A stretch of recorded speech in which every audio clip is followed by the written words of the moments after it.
Dans cette fascinante série de voyages, nous nous rendons dans les Alpes, en Europe, pour explorer cette magnifique chaîne de montagnes. Nous commençons cette expérience dans le nord de l'Italie, près du lac de Côme. L'eau que vous voyez ici est en fait un petit lac situé à l'extrémité nord du lac de Côme. Nous allons nous diriger vers les Alpes le long d'une route de montagne connue sous le nom de col du Splugen. Ce col relie la ville de Chiavenna, en Italie, à la ville de Splugen, en Suisse, avant de continuer vers le Liechtenstein en traversant de magnifiques vallées. Ce trajet est réalisable en une journée et montre les sites incroyables qui s'offrent aux touristes dans la région. Dans ce voyage, nous aborderons la géographie et l'histoire des Alpes et nous mettrons en lumière quelques animaux fascinants, tout en profitant de ce paysage magnifique. Les Alpes sont l'une des chaînes de montagnes les plus importantes et les plus pittoresques d'Europe, s'étendant sur 8 pays, France, Suisse, Monaco, Italie, Liechtenstein, Autriche, Allemagne et Slovénie. Sentez l'air vivifiant des montagnes remplir vos poumons, tandis que vous contemplez l'horizon sans fin des sommets et des vallées. Les Alpes s'étendent de Nice, sur la Méditerranée occidentale, à Trieste, sur la mer Adriatique, et jusqu'à Vienne au nord. Par conséquent, de nombreuses langues sont parlées dans la chaîne de montagnes. Les principales sont le français, l'allemand, l'italien et le slovène, bien qu'il existe de nombreux autres dialectes. Les Alpes s'étendent sur environ 1200 km et leur point culminant est le Mont Blanc, qui s'élève à 4808 mètres, ce qui en fait la plus haute montagne d'Europe occidentale. De la Méditerranée à l'Adriatique, les Alpes sont divisées en segments occidentaux, centraux et orientaux, chacun d'entre eux étant constitué de plusieurs chaînes distinctes. Dans ce voyage, nous allons explorer la région des Alpes centrales, connue pour ses grands lacs glaciaires. Les Alpes ont été soulevées au cours des périodes paléogène et néogène. Il y a environ 65 millions à 2,6 millions d'années. Cette période est similaire à celle de la formation de l'Himalaya, des Andes et des montagnes rocheuses. Les Alpes ne sont pas aussi hautes et étendues que ces autres chaînes de montagnes. Les Alpes ont été formées par la collision des plaques tectoniques africaines et eurasiennes. La croûte terrestre s'est alors plissée et soulevée, donnant naissance à ces pics majestueux. Les Alpes sont plus jeunes que d'autres chaînes de montagnes comme les Appalaches. C'est pourquoi elles sont plus accidentées et moins érodées. Nous sommes maintenant tout près du sommet du col du Splugen, du côté italien. Nous avons parcouru 52 virages en U serrés pour atteindre une altitude de plus de 2100 mètres.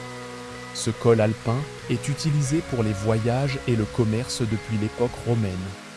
Toutefois, son importance a diminué récemment en raison de l'existence d'un itinéraire alternatif passant par le tunnel routier du San Bernardino de 1967. Le poste frontière au sommet du col de Splugen n'est pas surveillé pour l'instant. Vous n'avez donc pas besoin de votre passeport. Pendant les mois d'hiver, les conditions météorologiques rendent l'utilisation du col de Splugen très dangereuse, ce qui entraîne sa fermeture, puisqu'il existe désormais une autre route qui passe par le tunnel. Si vous décidez d'emprunter le tunnel au lieu de cette route, vous ne bénéficierez pas de la vue phénoménale sur les montagnes. Nous sommes maintenant en Suisse. C'est un pays enclavé qui compte 9 millions d'habitants. Ici, la plupart des gens parlent plus d'une des langues officielles du pays, à savoir l'allemand, le français, l'italien et le romanche. L'allemand est la langue la plus populaire, et le romanche, qui n'est parlé que par un petit pourcentage de la population, est un descendant direct de la langue latine. Cette diversité linguistique enrichit la culture suisse et donne lieu à un mélange unique de traditions, de cuisine et de festivals dans les différentes régions. C'est un pays magnifique, avec un ensemble de cultures diverses, mais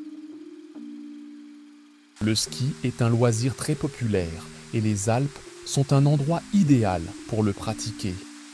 La neige s'accumule sur les hauts sommets alpins pendant l'hiver, formant des glaciers qui agissent comme des réservoirs naturels. Ces scènes ont été filmées au début de l'été et la température a augmenté, faisant fondre la neige et les glaciers. Cette fonte alimente les rivières suisses, notamment le Rhône, le Rhin et l'Inn. L'eau de fonte creuse des vallées, entretient des écosystèmes luxuriants et alimente des centrales hydroélectriques, faisant de la Suisse un leader en matière d'énergie renouvelable. Historiquement, les ours bruns étaient très répandus dans les régions alpines. Malheureusement, au début du XXe siècle, l'activité humaine, notamment la chasse et la destruction de l'habitat, a considérablement réduit leur population, les conduisant au bord de l'extinction dans la région. Toutefois, au cours des dernières décennies, les efforts de conservation et la migration naturelle ont permis un retour lent mais prometteur de ces animaux majestueux dans les Alpes. Katie et Dave ont été heureux de ne pas en rencontrer de véritables lors de leur promenade dans ces magnifiques zones naturelles. En descendant dans la vallée, laissant derrière nous les falaises abruptes, nous pénétrons dans un paysage façonné non seulement par la nature, mais aussi par les mains, du temps et de la tradition. Nous sommes à l'est de la ville de Splügen et nous nous dirigerons bientôt vers le nord en direction du Liechtenstein, en longeant cette vallée étonnante aux rivières rugissantes et ce réservoir pittoresque. Ce réservoir a été créé dans le cadre des projets d'énergie hydroélectrique qui sont courants dans cette région. La puissance des rivières et ruisseaux alpins est exploitée pour produire de l'énergie renouvelable.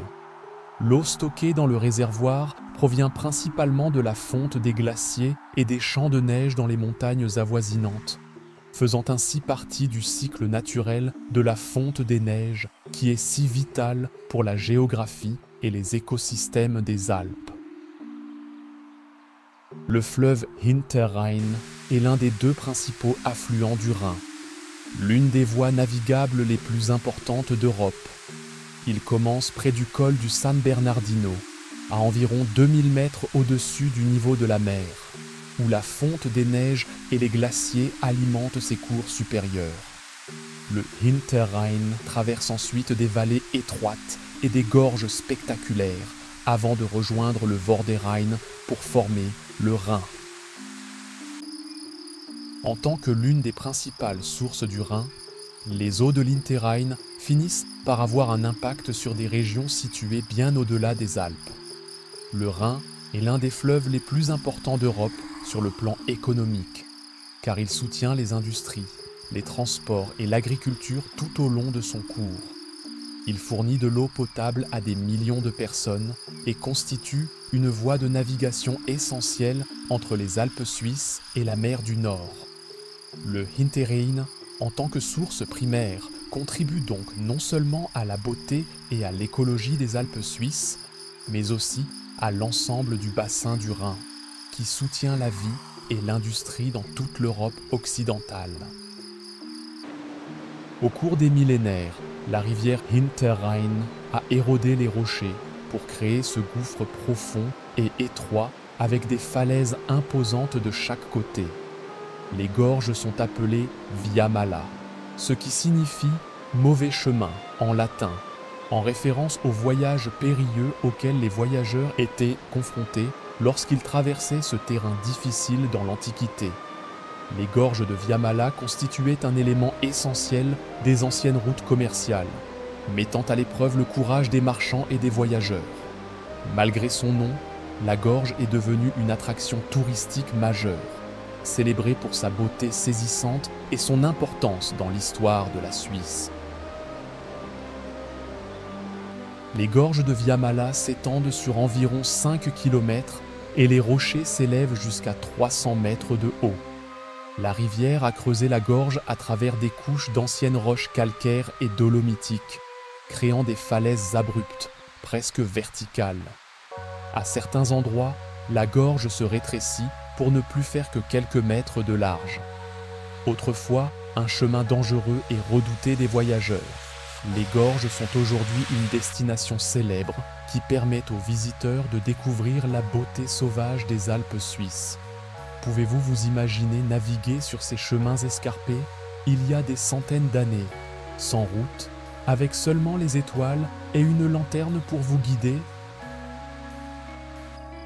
Alors que nous nous trouvons à l'orée de cette ferme et que nous admirons les magnifiques chevaux, parlons de quelques animaux caractéristiques de cette région, à commencer par le lynx d'Eurasie, l'un des plus grands chats sauvages d'Europe.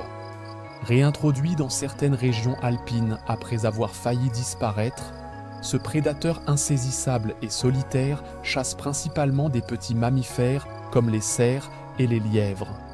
Avec leurs oreilles touffues et leur épaisse fourrure, les lynx sont bien adaptés au froid et sont des chasseurs experts qui misent sur la furtivité et la vitesse pour attraper leur proie.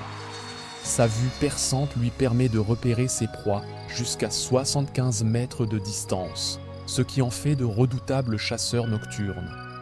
Leur présence est essentielle au maintien de l'équilibre de l'écosystème alpin, car elle permet de contrôler les populations d'herbivores. Cependant, il est rare de voir un lynx à l'état sauvage, étant donné sa nature secrète. L'un des animaux les plus emblématiques des Alpes est le bouquetin des Alpes, une espèce de chèvre sauvage connue pour son impressionnante capacité à grimper. Ces animaux sont souvent aperçus sur des falaises rocheuses, abruptes, où leur agilité leur permet d'échapper aux prédateurs et d'accéder à la végétation. Ils peuvent escalader les parois des barrages dont les pentes sont presque verticales, mettant ainsi en évidence leur incroyable agilité.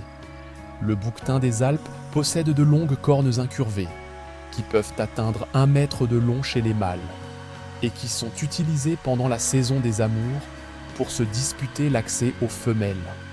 Leurs sabots ont une structure spécialisée qui leur confère une excellente adhérence, ce qui leur permet de franchir les pentes les plus précaires. En été, les bouquetins se nourrissent d'herbes et de graminées alpines, tandis qu'en hiver, ils descendent à des altitudes plus basses pour chercher de la nourriture sous la neige. Nous avons quitté la Suisse et nous nous trouvons dans le petit pays du Liechtenstein. Poursuivons l'exploration des Alpes en évoquant la faune et la flore de la région. L'aigle royal plane au-dessus des sommets.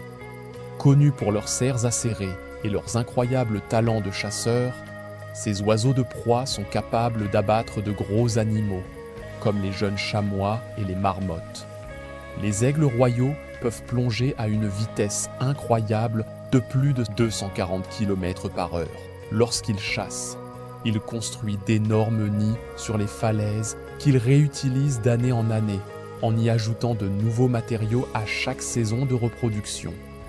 Avec une envergure pouvant atteindre plus de 2 mètres, ces aigles sont un spectacle impressionnant dans les cieux alpins, où ils jouent un rôle essentiel en tant que prédateurs de premier ordre. Cette région paisible du Liechtenstein a été l'un des points forts du voyage de Dave et Katie. L'une des créatures les plus curieuses des Alpes est sans doute la marmotte alpine, un gros rongeur fouisseur qui hiberne jusqu'à 7 mois par an. Les marmottes sont des animaux sociaux qui vivent en colonie. Elles utilisent des sifflements puissants pour s'alerter mutuellement de l'approche de prédateurs tels que les renards et les aigles. Pendant les mois les plus chauds, on les voit souvent se prélasser au soleil ou chercher de l'herbe et des plantes. Leur hibernation est une adaptation fascinante aux rudes hivers alpins, qui leur permet de conserver leur énergie jusqu'à l'arrivée du printemps. Le chamois est un animal agile et athlétique qui ressemble à une antilope et qui vit dans les Alpes. Connu pour sa vitesse et son agilité incroyable, le chamois peut être vu bondissant à travers les falaises et les pentes abruptes avec facilité. Ses sabots spécialement adaptés lui permettent d'avoir une excellente adhérence sur les surfaces rocheuses et il compte sur son agilité pour échapper aux prédateurs tels que les loups et les lynx. Pendant l'été, les chamois paissent dans les prairies alpines, tandis qu'en hiver, ils descendent à des altitudes plus basses à la recherche de nourriture. Leur épaisse fourrure hivernale les aide à survivre au froid, et leur comportement social leur permet de former de petits troupeaux, en particulier pendant la saison des amours. On trouve également des chamois dans les Pyrénées et les pics d'Europe que vous pouvez visiter dans le cadre de nos voyages en Espagne. Les loups ont fait un retour remarquable dans les Alpes ces dernières années, après avoir été chassés au début du XXe siècle, au point d'être presque en voie d'extinction dans la région. Dans les Alpes, les loups vivent en meute de 5 à 10 membres, généralement composés d'un couple reproducteur et de sa progéniture. La structure de la meute est importante pour la chasse et l'élevage des jeunes. Le mâle et la femelle alpha sont les membres dominants de la meute et sont généralement les seuls à se reproduire, tandis que le reste de la meute aide à chasser et à s'occuper des petits. Dans les Alpes, chaque meute de loups a un territoire défini, qu'elle défend farouchement contre les autres meutes, marquant son territoire par des hurlements et des odeurs pour éviter les conflits. On prend de plus en plus conscience des avantages écologiques que la faune sauvage apporte aux Alpes. Les prédateurs aident à contrôler les populations d'herbivores comme les cerfs, empêchant le surpâturage et permettant aux forêts et aux prairies alpines de se régénérer. Cela favorise non seulement la biodiversité, mais aussi la santé générale de l'environnement alpin, ce qui est essentiel pour une agriculture et un tourisme durable. Les Alpes restent une destination populaire pour les escapades dans la nature en été et le ski en hiver. Cette remontée mécanique est utilisée l'été pour transporter les randonneurs et leur permettre d'admirer la vue sur les Alpes. Nous terminons notre premier tour des Alpes avec cette belle vue du Liechtenstein. Ensemble, nous avons exploré des paysages d'une beauté exceptionnelle, tout en discutant de la géographie et de la faune des Alpes. Rejoignez-nous lors du prochain voyage, où nous découvrirons certaines villes de la région et discuterons de la façon dont les hommes vivent et prospèrent dans ces montagnes. À bientôt.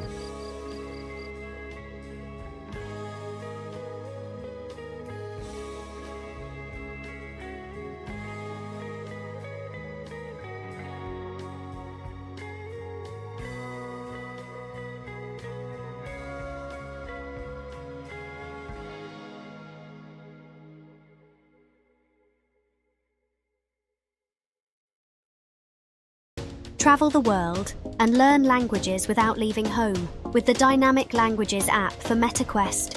Dynamic Languages uses a blend of immersive media, text and speech recognition to create journeys around the world and interactions with locals. These 360 3D experiences come in two styles, lessons and trips. You can learn languages in interactive lessons and speak with real people in authentic and realistic pre-recorded encounters. Handcrafted to get you speaking the language. Overcome your nerves in VR so you can speak with confidence in the real world. Have authentic conversations in live-action videos, filmed on location in fascinating surroundings. These real-world interactions stick in your memory as they simulate reality with eye contact, body language, and an embodied, immersive experience. You'll learn faster and more efficiently, having memorable interactions with interesting people. With trips, you can explore cultures, festivals and landscapes in a wide variety of countries, including Japan, Britain and Spain, with France, Italy, Germany and more coming soon.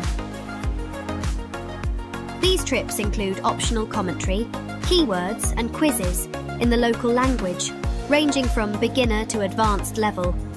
Look around every scene and uncover its treasures. Turn around in a swivel chair, use the joystick, or stand up and look all around you. These 8K 3D environments are moments in a particular place, captured at a particular time. They leave an authentic impression in your mind as you are truly immersed in these scenes and the story they tell.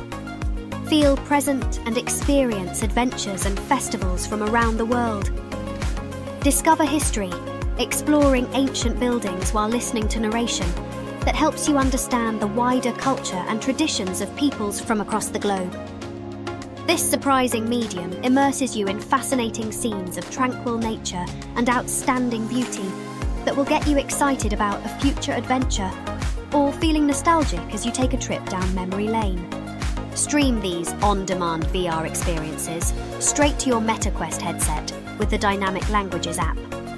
Try the free demo and subscribe to support us and unlock all the content, enjoying language lessons and adventurous trips away whenever you want to. Explore cultures and languages through authentic immersive media experiences at dynamiclanguages.org.